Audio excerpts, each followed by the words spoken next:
Tonight on Nation to Nation, Ontario's Ford government wants to fast-track development around the Ring of Fire, but the Northern NDP MPP says they are going about it all wrong when it comes to First Nations. This government continues to be colonial in a way that they do not consult. Mark Carney wants to speed up the evaluation process on proposed pipeline projects while meeting UNDRIP commitments, but a Yukon University professor says the Liberals need to provide a lot more detail. So First Nations are left in the dark, as all of us are, and so it's kind of unfortunate. They've gone down the road a little bit too far. Alberta Premier Danielle Smith may be talking separation, but APTN reporter Leanne Sanders says First Nations are having none of it. Obviously, they have not been taking this well. Welcome to Nation to Nation. I'm Fraser Needham. Doug Ford's Progressive Conservatives have put forward new legislation called the Protect Ontario by Unleashing Our Economy Act, or Bill 5, which would create special economic zones to push forward development in areas such as the Ring of Fire, which is rich in critical minerals. But a number of Northern Ontario First Nations are speaking out, saying the government has failed to consult with them on the legislation. Northern Ontario NDP MP Saul Mamakwa and his party oppose the bill, and he joins me today from Queen's Park in Toronto. Welcome back to Nation to Nation. Yeah, thanks for having me again here. It's good to see you. Good, yeah. So can you first tell our viewers a little bit about what Bill 5 actually proposes to do and what changes it would make? I think it's important to acknowledge and also talk about this government approach to trying to use a tariff war to justify their approach and access our resources and our homelands, such as the Ring of Fire. And, in doing that, to trample on the rights of the people, of the rights holders, the people that actually live on the land. So, and I think, even with the threats of the annexation, of giving up resources and access to land, it's not new to First Nations people. We know that. And I think it's important that, when we talk about Bill 5, we just, we lost it in the second reading earlier this week and voting on it, and I think it was 70-43 or something like that. And but now it went into committee. Now we are in a place where we're gonna hear it in committee for two days. And I asked, one of the things I asked was to travel the bill up north so people in the north can actually present their issues with the bill. So, but I think this bill enables the creation of special economic zones, which has been described as cheat codes, a cheat code, because it allows local bylaws and legislation to be amended or even ignored, right? So, we understand that the government's intent is to use this designation to accelerate the timelines of creation of mines, development of mines, and also Ring of Fire. And I think, this government continues to be colonial in a way that they do not consult or did not consult to say, or even notify First Nations leadership or the rights holders in advance of the tabling of this bill. So that's how it works, and it's we are an afterthought. And now you mentioned that it's gone through second reading and is in committee now, and you're obviously part of the committee process. Do you get any sense that that you can get some of these amendments in that you're proposing, or is the government really trying to just move straight ahead on the legislation? So I think the process will be we will hear. I think it's on May 22nd, and then also the following Monday, which is the 26th, and then I think the day after that there's a process called where we spend a day, or how longer it takes is report writing will be based on the input from the presentations that will happen, and so we'll get all the reports in, and I think from there we make submissions on what we want to be able to see, motions forward on how we want to improve the bill, and it's up to the government if they're going to accept some of the recommendations or only accept some of them. So I think so that's the process, and then at some point soon after that we'll be I'm figuring maybe the last week of May, we will go into the third reading, and it's up to them on how they're going to accept those those recommendations through our motions within committee, and then I think it's in one of the example, they did not accept my request to travel the committee to the north to hear from the rights holders, right? Like that's an example, but officially I didn't submit it because I didn't have time to be able to do that. But I think that we will see what's being presented. Like maybe you will have, the people that support the Bill 5, and then we'll have, others that will make recommendations, and then we'll have others that are opposed to Bill 5. And I think I'm looking forward to hearing the people, both sides, right? Like both sides of the argument. But I think, you cannot continue to think Ontario thinks this is their land. I also wanted to ask you, I mean, I know that, of course, the government has a majority, so they can push through this legislation if they decide to do so with little changes. But there continues to be quite a bit of opposition to the way it's happening. What do you think might happen in terms of opposition if the government sort of does go ahead with this bill and doesn't make any changes to it? I think obviously there's going to be legal challenges to the bill. We also know that First Nations have these constitutional protected rights that they have, and I think that's one of the things that that there'll be a fight in the courtroom.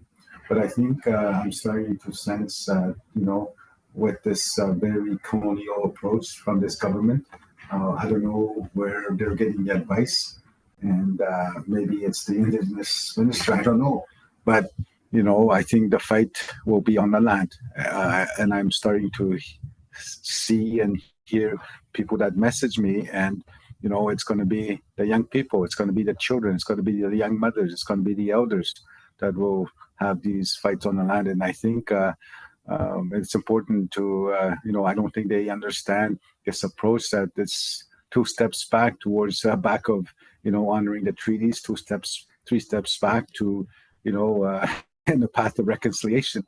And I think, when I know they will use, whether it's force if we try to stop the First Nations, the rights holders try to stop any development, then they'll use force with the officers, right? But I think it's, I've heard from people, the rights holders, they're ready to protect the land.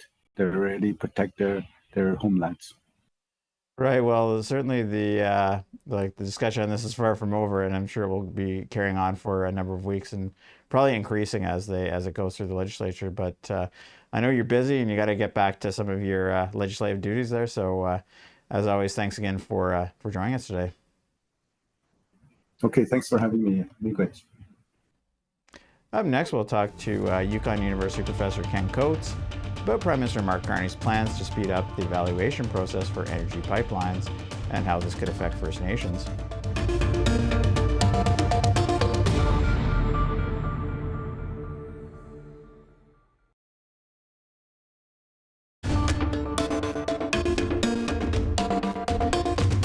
Welcome back. The election may be over with a new Liberal government headed by Mark Carney, but what remains to be seen is how the new administration will oversee oil and gas pipeline projects. Carney has said he would like to move the evaluation process for these projects more quickly, while at the same time respecting the United Nations Declaration on the Rights of Indigenous Peoples. Here today to talk about how this all might play out is Ken Coats, a professor of Indigenous governance at Yukon University. We caught up with him in Gatineau, Quebec, where he is a keynote speaker at the Indigenous Prosperity Forum. So welcome back to Nation to Nation. Always great to be with you. So I would like to back up a little bit first before, I know I talked to you just before the election. We were talking about, how things may play out. So I just thought I would ask you very quickly what you thought of the election results, and were there any surprises for you? The biggest surprise was the election itself. And the main party spent virtually no time at all talking about Indigenous peoples. They took them for granted. They kept talking about resource development and fast-tracking projects and things of that nature, but they didn't talk with Indigenous people very much. They didn't talk about them very much. They sort of just put them way back in the background, which is really surprising given how things have evolved over the last little while. So the results are interesting. You actually have more Indigenous members of Parliament than ever before. You have some of the most experienced Indigenous business people ever elected to the House of Commons.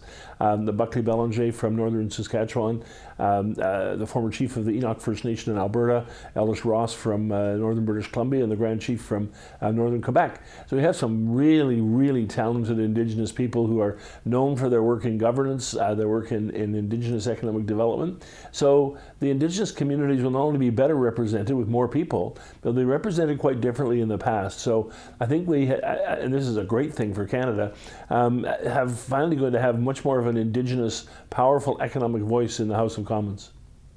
Yes, and it's be interesting to see what happens there. I mean, just reading an article in the Globe talking about, in terms of the prairies, not many Liberals elected. Belanger is one of them, but it's going to be a leaner cabinet too. So it'd be interesting to see if, as you say, some of these very experienced Indigenous politicians that have been elected for the Liberals end up in cabinet. But I thought I would move now to the sort of what we talked about earlier, which is Carney's talk about energy pipelines. You mentioned it several times over the campaign, as I mentioned in the intro, that he'd like to move these projects faster while respecting UNDRIP. But do you think the Liberals need to provide a little more clarity about how they plan to do that? There's absolutely no question they need more clarity. Federal politicians say this all the time. We actually have UNDRIP legislation. I describe the federal UNDRIP legislation as simply a promise to make promises. There's no clarity there whatsoever. There's no substance to it. They refer back to the UNDRIP. They talk about free, prior, informed consent. But free, prior, informed consent is an extremely complicated legal principle. There are some people, Indigenous people in the main, who think that free, prior, informed consent means essentially a veto. That they have the right to veto any project on their territories that they're not comfortable with. There's lots of other people, mostly representing resource companies and the provincial governments, who say that what happens is that a requirement to be consulted, it's kind of like duty to consult and accommodate, does not give a veto. We don't really know what that means. What we do know, based on current practice, is that if Indigenous people are not involved in the planning and preparation and implementation of projects, the projects will slow down. And not just slow down by a week or two, but slow down by several years. So on one hand, you have UNDRIP and the legal sort of requirements. On the other hand, you have the basic practicalities.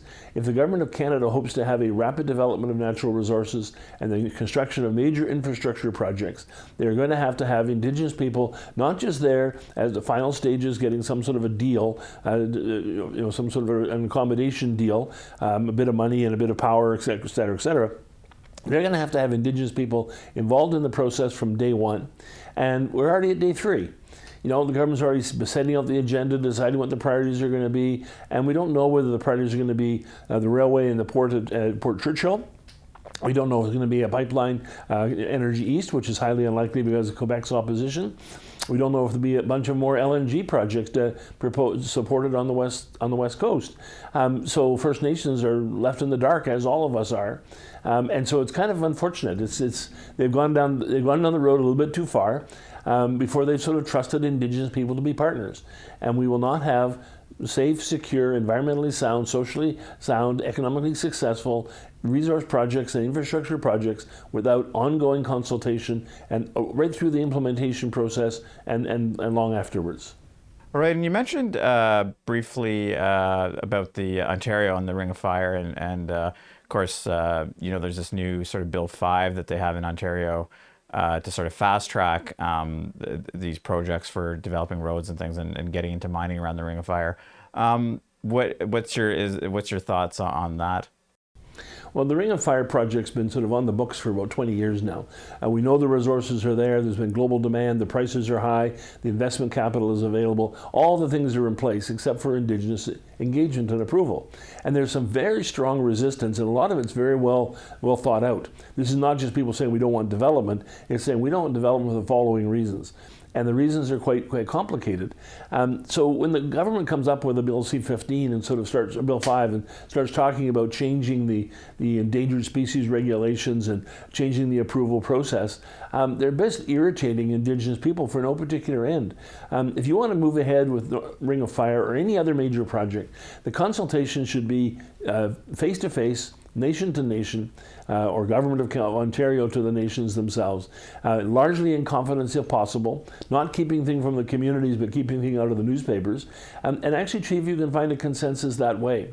Because unless you're prepared to spend a lot of money and a lot of time in legal conflicts, irritating Indigenous people makes no sense whatsoever. There's a lot of money to be made in the critical minerals field. It's not inexhaustible, however. If Canada does not get those projects developed, say, in the next 5 to 10 years, it's probably going to be 20 to 30 years before they become economically viable again. Other countries are ramping up critical minerals, and we're already delayed, and we already have one of the slowest mining approval processes in the world, and the infrastructure processes are even slower than that. So we're not in a good space in terms of international competition. Chances are pretty good that we're going to get our mines lined up when the market's saturated. So we're going to have to wait a while before they become economically viable. Okay, well, as always, lots to talk about, but we'll have to end it there. But as always, again, thanks for taking time out to join us. Anytime. Up next, we'll talk to APTN reporter Leanne Sanders about First Nations' reaction to talk of a referendum on separation in Alberta.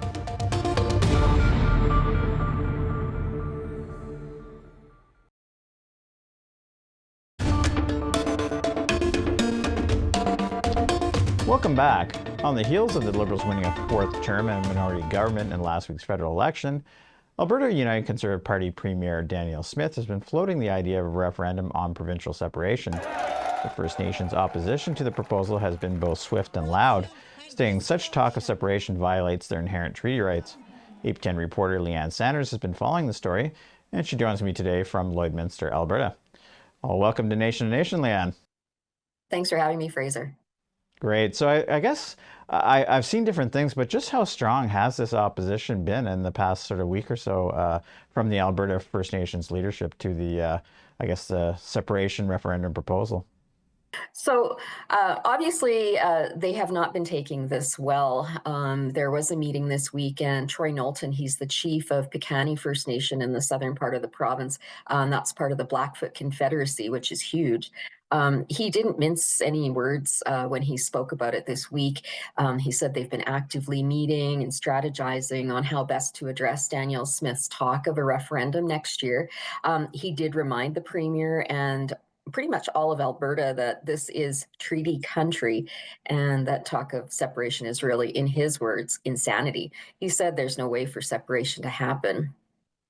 Right, and I understand that they're proposing some changes. This is the United Conservative Party too, that would make it easier to do these types of referendums. Can you just tell me a little bit about that? So basically, they have crafted a bill, Bill 54, and it's part of the Referendum Act here in Alberta. It still has to be introduced in the legislature and voted on yet, so of course it's not law. But basically, it would reduce the number of names that the province needs on a petition from 20% to, a petitioner from 20% to 10%. I think that works out to about 177,000 people who would have to sign it before it would be accepted for consideration. And then the bill would also, at the same time, increase the amount that people would have to gather those required signatures from 90 days to 120 days. So some pretty significant changes that certainly look like they would make it easier for a referendum to go ahead.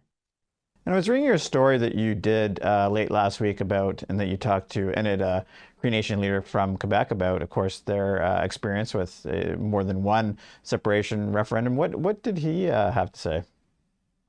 Yeah, I spoke to Bill Namagoose this week. He is not only a legal expert, but he was the leader of the Cree government in Quebec at the time these separatist movements really had momentum. He said the best card that those Alberta chiefs have to play is to assert their sovereignty. He says that the provinces and the cities, they just don't have the right to self-determination. And he said provinces and cities, those entities belong to the people. Okay, so I understand, I know that you live in Alberta and you live in Lloydminster, which is the border city, so you're kind of get the bit of Saskatchewan and Alberta there. So what are people saying about this? Do you think this could actually have any legs, or is it just the Premier of Alberta, for lack of a better word, blue skying? Yeah, well, from the moment I moved here almost 2 years ago, the anti-Canadian sentiment has been pretty obvious. There's vehicles with derogatory anti-Trudeau signs and bumper stickers. And you've even seen some about Mark Carney since his election win. And that's really what got the people here riled up. About 60% or over 60% voted for change in the federal government in the election.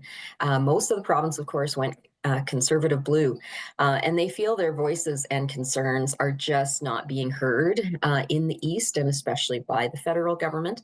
There were even some sentiments expressed that the election was somehow rigged.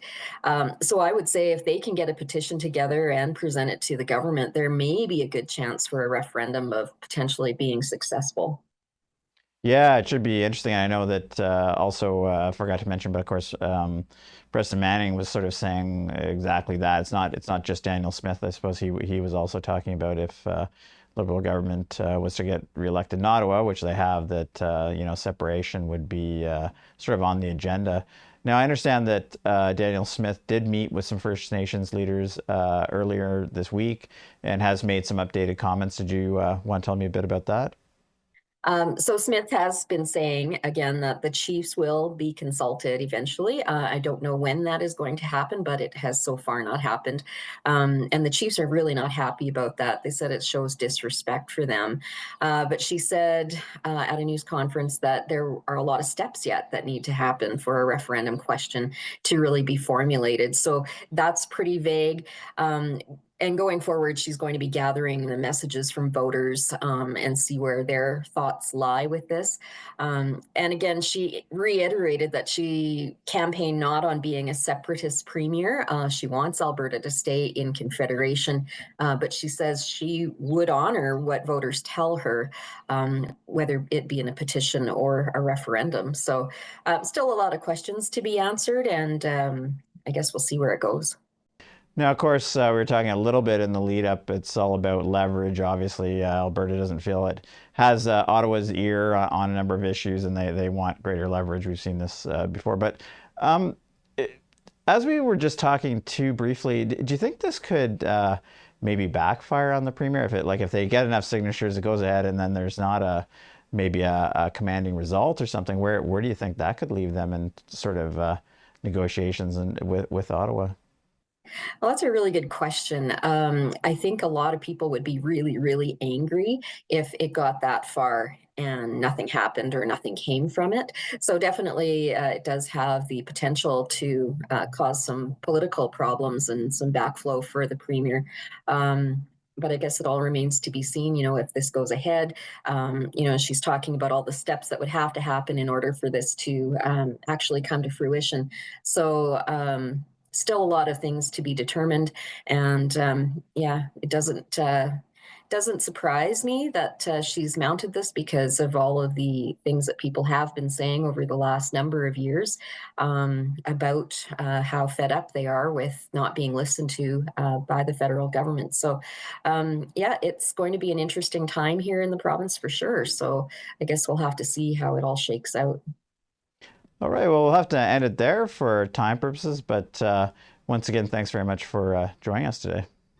All right, thanks for having me. That concludes this week's episode of Nation to Nation. If you missed any part of tonight's show, you can check out our podcast at aptnnews.ca/podcast. I'm Fraser Needham. Good night.